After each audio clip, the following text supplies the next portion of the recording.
Friends, నేను మీ అనితని. ఇవాళ మనం మార్నింగ్ బ్రేక్ఫాస్ట్ మైసూర్ బోండా,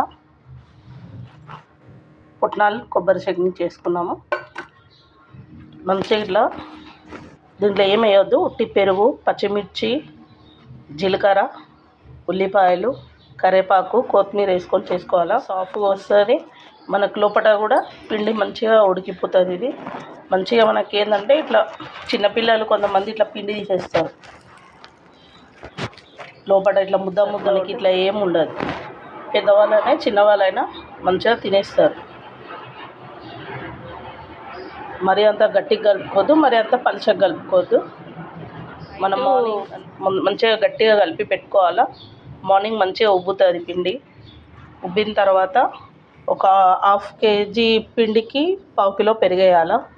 అది కొంచెం పుల్లగా పెరుగు అది వేసుకోవాలా. కొంచెం మామూలుగా వాటర్ వేసుకొని మంచిగా గట్టిగా కలుపుకున్న తర్వాత మనం మార్నింగ్ చూసుకొని చాలా గట్టిగా ఉంటే కొంచెం వాటర్ చల్లుకొని మంచిగా తడుపుకోవాలి. దాని బబుల్స్ లోపల బబుల్స్ పోయేదాకా మంచిగా చేత్తోని కొట్టాలన్నమాట. చేత్తోని కొట్టిన తర్వాత జీలకర్ర, ఉల్లిపాయలు, కరివేపాకు, కొత్తిమీర, పచ్చిమిర్చి అన్నీ వేసుకొని మనం మైసూర్ బోండా చేసుకోవచ్చు. మీకు నచ్చితే షేర్ చేయండి, కామెంట్ చేయండి, లైక్ చేయండి. ఇంకో వీడియోతో మీ ముందుంటాను.